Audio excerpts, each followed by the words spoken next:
Hi, welcome to HeartWise. I'm Deb Moore. And I'm Vic Sorrell. And we're here to have some conversations. Conversations from the heart and maybe sometimes from the head, Vic. I don't know. You and I can get a little heady sometimes. And then one or the other will bring us back to our heart space. Deal. Right? And that's the whole point of what we're doing. We wanted to provide some place to go online to have some of the less formal conversations about our spiritual journey. Would you say that sums it up? Or Yes, I think we're in such a place in life where we are tracking so quickly and trying to incorporate and, if I dare say, embody this spiritual wisdom that we've been studying for a few years, and as a community with everyone at Unity of Music City.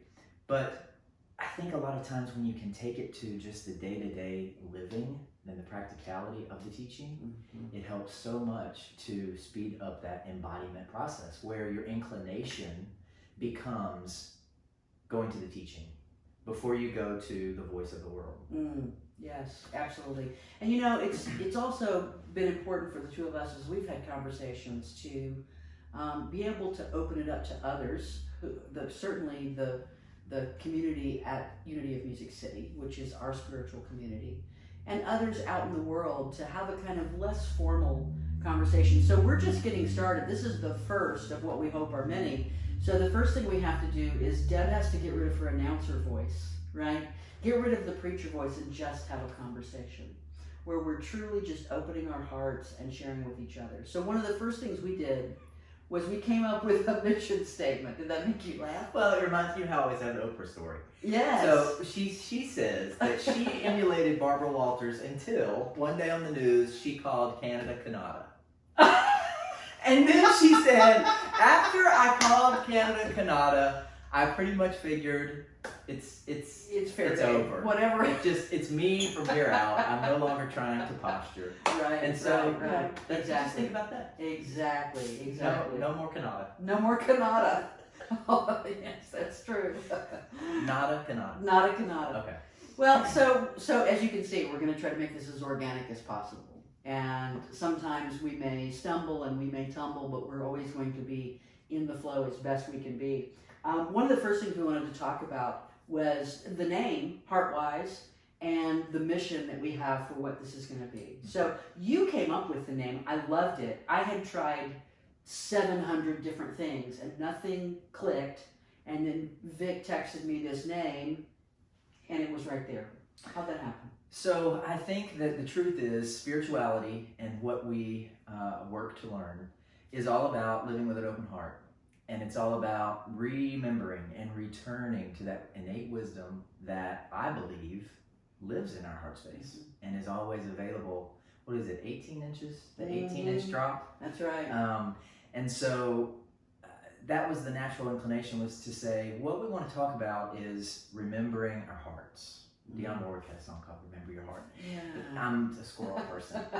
Shiny objects Over or there. not. Over Exactly. But anyway, remember, that's what we're doing. Remember your heart. Yeah. And heart-wise. We want to be heart-wise so that we can, I think, be mindful in day-to-day life of the fact that living heart and mind aligned is our greatest place of power and our greatest place of potential benefit to the world around us. And I like the idea that, you know, this is knowledge, this is wisdom, right? That there's wisdom that lives here. And also the differentiation between, you know, the brain has knowledge, but the mind is a kind of a different thing too, altogether.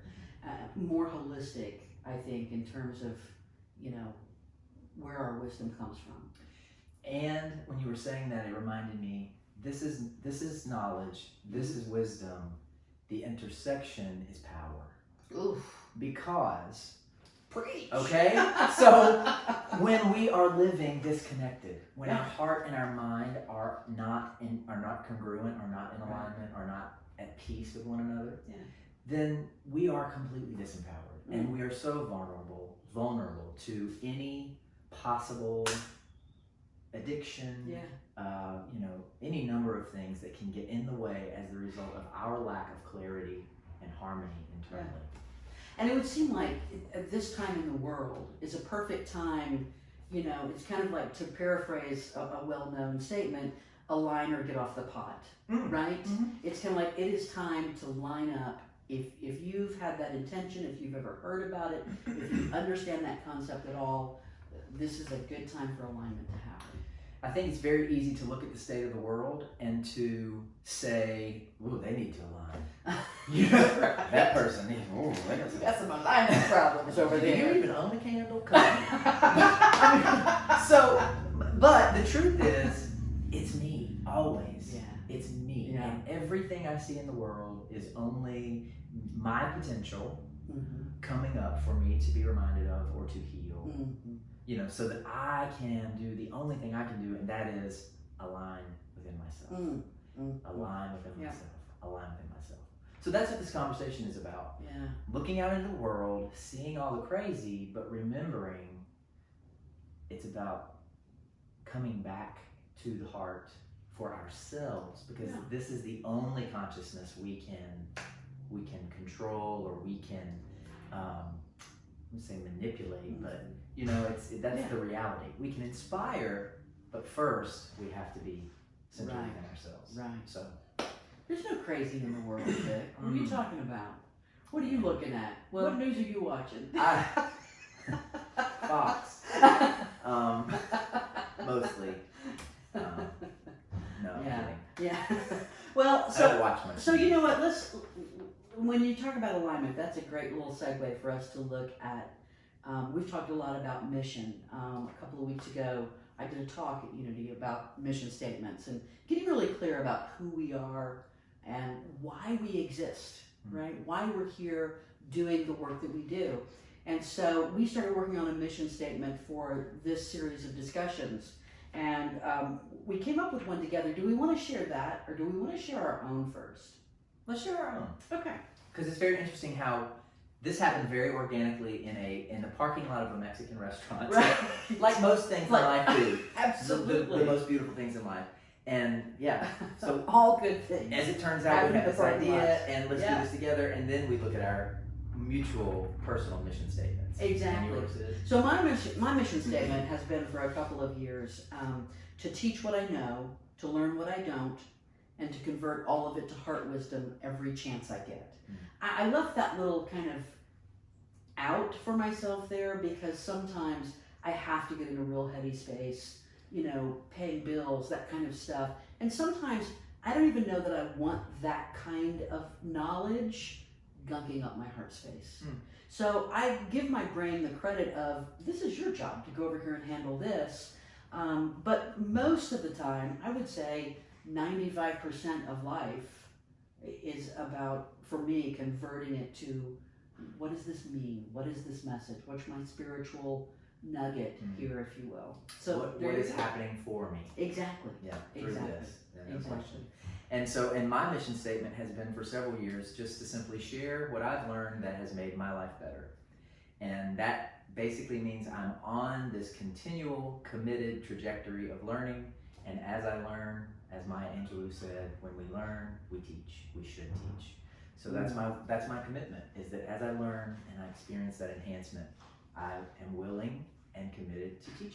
Excellent. Yeah. So that kind of naturally flowed into this idea that we're both sharers, we're both teachers in our own ways, and in many ways, I should say, and being able to kind of be conduits for this kind of conversational energy in this world that we're living in, where we're having to rethink how spiritual community happens and how spiritual sharing happens, coming up with just another way of reaching out to folks. So then we started working on our own mission statement for this, right?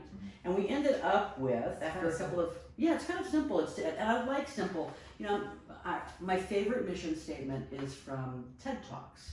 And their mission statement is spread ideas. That's it. Spread ideas, right? So I like keeping it a little bit simple, but our mission statement is to have conversations seeking and sharing heart wisdom. And that's it.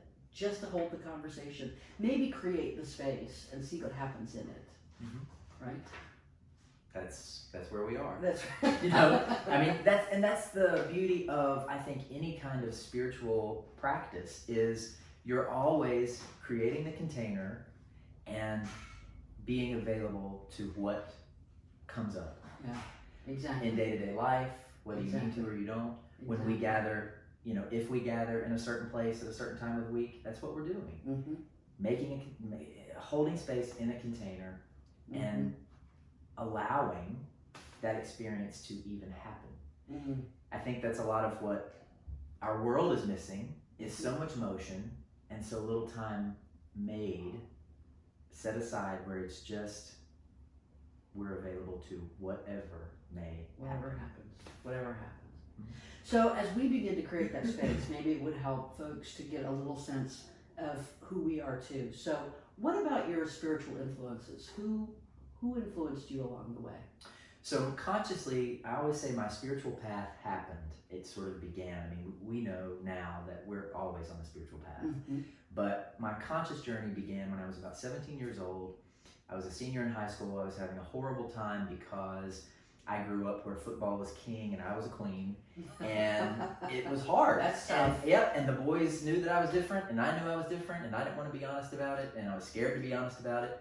And it was just really tough for me to kind of go through that day-to-day of going to school. It just was horrible. And one afternoon, I was talking to my sister about it. Something specific had happened, and I was very upset, and she said, "Your reality is your own. What they believe about you and what they say about you has nothing to do with you." Mm-hmm. And I'm like, what? Mm-hmm. I'm like, I don't, well, so that started the whole ball rolling, so to speak. And after that, I'll never forget that day. I'll never forget where we were. I'll never forget, we were in her car and it was raining, and I'll never forget it in my life. I've heard it described as my internal compass literally shifted in that moment. And thankfully it shifted to Marianne Williamson and her work. Yep. And so I found this cassette series called Practical Spirituality, and it was like 11 lectures where she just was talking about all the basics from A Course in Miracles. And as young as I was, I had been definitely harmed by religion, fundamental religion.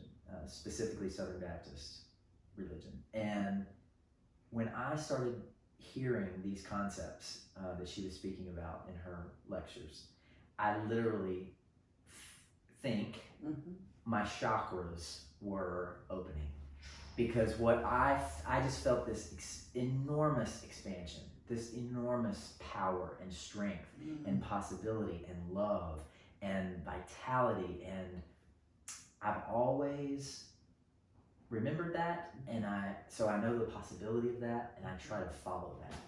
Wow. Follow that feeling of expansiveness. And when you consider any teaching, if you pay attention to how it feels in your body, you will know whether that is for you, whether that is true for you, whether that can serve you, or whether that was for somebody else. You know, I love that idea of it opened up all my chakras at once. And, you know, I know that feeling. And it's going perfectly well with what I plan to talk about at Unity next week, so I'm stealing it. Good. I just want to let you know right up front that I'm going to steal Nobody owns anything. It's one big soup. We've talked about that before too. It is one big soup. Yeah, absolutely. Right. That is a great way of that kind of body knowledge, right? That is a heart wisdom. Maybe it's just the heart expanding out into all the cells that kind of brings it all home in a way. Well, too, I think there may also be some truth to literally our energy gets blocked in places where we experience trauma. And I definitely experienced trauma around religious themes. So I feel like it's possible that those blocks were being broken open, and you know, there's Absolutely. that concept of being broken open and available for love. And so really that's how I look at it. Life in general is just, I know love, I believe love is omnipresent, always available, And my opportunity, my invitation at any given moment is, will I align my consciousness such that my thoughts, such that I can be available to love and to what love can do with me in any given moment. That doesn't mean I always get it right. Please, please, please. Right. No. And I think I may have spoken about this last week or the week before, is it's a goal, it's an ideal. And I don't expect to get it right 100% of the time. Right. But if I get it right and I'm available to love 3/4 of the time, how much better am I going to feel? Well, and we're constantly working on it. I mean, this is a work in progress. Absolutely. It's not a destination. It is a journey. Yep. And so I like that idea. Most people I know who have, awakened, had that chakra opening moment, have had it in a way that is not necessarily connected to a spiritual community. In a car with your sister, or in the parking lot of a Mexican restaurant, wherever it is. And love comes for us. Love comes for us. It's what we do with it. Exactly. If we are afraid or if we're willing. That makes all the difference. It feels like kind of what we're going through as a world right now with the pandemic. I was talking to someone just this morning about the fact that I see a lot of system breaking. A lot of systems are being reshaped, being rethought, and in the same kind of way, a lot of us outside of the traditional framework that we had been given spirituality in, outside of that is where the heart opened, right? Outside of that system. These systems that were designed by people who were likely very linearly fear aligned, when choosing in order to keep something from happening instead of choosing in order to enable something to happen, right? The difference.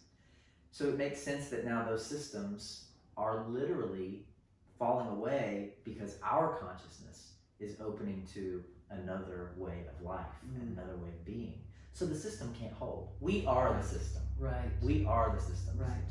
They don't exist unless we perpetuate them. So when we no longer show up the way we used to, then the systems change. Yeah. Wow. I'm going to have to fan myself on that one. Well, let me say this for everybody watching. On that note, Yes. Sonia Renee Taylor. Have you heard of her? Okay. Today is your lucky day, as mine was 2 days ago. Okay. So, but listen, her book is called My Body Is Not an Apology.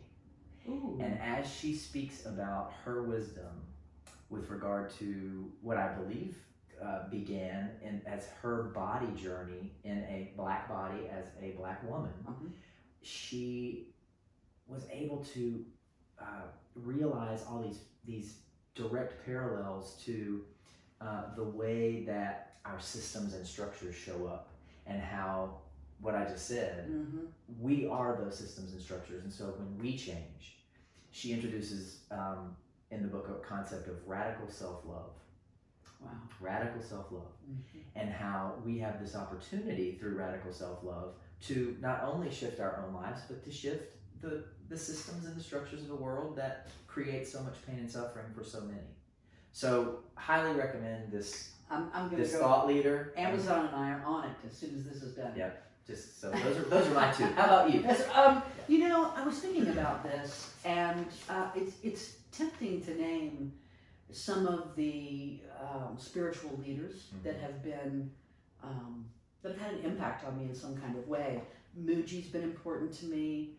Don Miguel Ruiz and the Four Agreements have been endlessly important to me.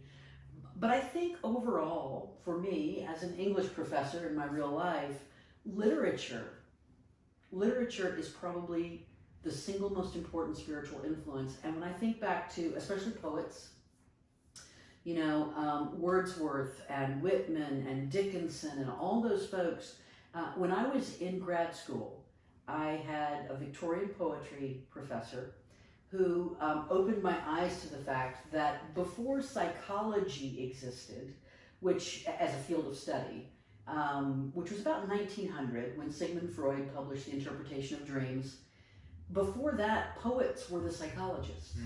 They were the ones who were diving into the human experience, looking at issues like death and nature and where people fit in that, right? And so, as Wordsworth said, he looks into the life of things. And so there's so much. It's hard to find really tapped in artists, period, who aren't dealing with the spirit of humanity, right? With the spiritual experience. So I would have to say, overall, I have found some great. Shakespeare is a spiritual guy. Oh, no I question. mean, you know, and exploring the human experience is a great biography of him called Shakespeare, The Invention of the Human. Because before him, that's what makes him so great. It wasn't just, he's not great just because there was nobody else, right? We didn't all have to read him for some random reason.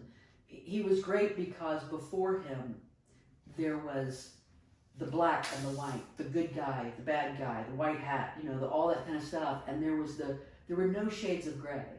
And with Shakespeare comes this, you know, you now have heroes who have tragic flaws. And we see the real human experience. So, as odd as that sounds, which some folks look at nature as their greatest spiritual teacher, I think literature has been mine. Well, really.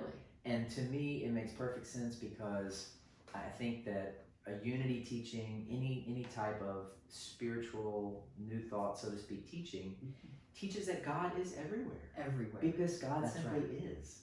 And that is the most, heart-opening realization I had. Was that when I can find God in the flowers and in the literature and in the television show I'm watching and a billboard, that's when I've become an active participant in that journey. God is where we allow it to be. Yeah. And so that in and of itself to me is this invitation to interpret any circumstance we find ourselves in. God is anywhere I allow it to be. So where is God in this and how is God in this? I surrender my thoughts, feelings, and perceptions to how God would have me perceive this in this moment, no matter what it is. There's that option. Right. There's that option. Right. And I will say that just like anybody that's watching this right now, I have road rage sometimes. I have all the things. I don't always take that invitation, right? But I still know that it was always my option. Right. And I know the fact that the times in my life that it literally has shifted me in a way that created a much better situation for everyone around me. Right. On the times that I have accepted that invitation. Oh man. So I think that's the bottom line. It's not about ever counting, keeping track, but it's just about, let me do it now. Let me do it this time. Regardless of what I did last time. And when I keep track of the times that I failed, right? You know how you get into that, then you get caught up and they attach themselves to your attention. And when I start counting those, it's exhausting. It is an exhausting place to be in life. Whereas when I let it go and get back to this moment of making, being as aware and engaged and conscious in that moment, it's literally, you can feel the weight of it come off your shoulders. Do you remember the movie City Slickers? I Billy do! Crystal? Oh my God. There was a saying, there were two sayings in that movie that I've never forgotten, and that was so long ago. Number one was, I'm as happy as a puppy with two Peters. And number two was, that's as worthless as hen shit on a pump handle. And when you think about it, that's as worthless as hen shit on a pump handle. Keeping track of all the times that we fail is as worthless. It's a waste of mind space. It is. It is a waste It's not of mind HeartWise. space. It's not HeartWise. It's not because our heart HeartWise. is not keeping score. Yeah. Our heart is simply always there and open and willing. Yeah. It's just willing. It's just willing. Do you remember the movie Night Shift with Michael Keaton? No, but I remember Michael Keaton because I remember Mr. Mom, which is one of my favorite movies. Yeah, of Michael all Keaton time. and Henry Winkler, I think, were in Night Shift. Okay. Was it Michael Keaton? I think it was. Anyway, yeah. I don't know what made me think of that. You said that movie, and suddenly that came to my mind, and I have nothing else to offer about it. But that's plenty because somebody's going to watch Night Shift and be better for it. Maybe not me, to be honest. I don't know. Maybe I will check it out. But You know, I think in life there's a little irreverence is always appropriate. That's my story. That's what I feel. So sometimes you have to laugh at a funeral. Well, and I mean that without any disrespect. I had a great conversation about just that thing yesterday. In that sometimes in life we feel that there are certain experiences that can only be one-dimensional. It's only appropriate that this be solemn, that this be sad, that this be horrible. Right. But the truth of the matter is, we're multidimensional beings, and we are able to create whatever we would allow. So who's to say that a little joy inside the pain is not exactly what is for us to learn from and to experience, if we are willing to just let ourselves have it and not judge ourselves away from what would happen naturally. Exactly. You know?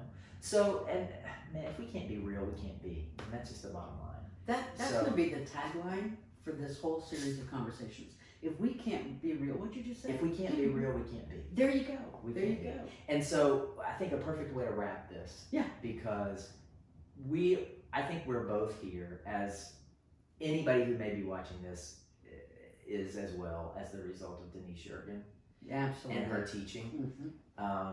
And the ministry that Unity of Music City has been for years and years and years. And if there's one thing that I know for sure that I learned from her and appreciated about Denise and continue to appreciate from this day, is that I always felt like she was real. And she's real with me. Absolutely. I just always felt it. And you know, it's when you talked about moving 18 inches from the head to the heart, of course, that was Denise's famous saying all the time. And that's what she did. We've had enough conversations, she and I, over the years, that really, for 20 years, Denise kept giving one message.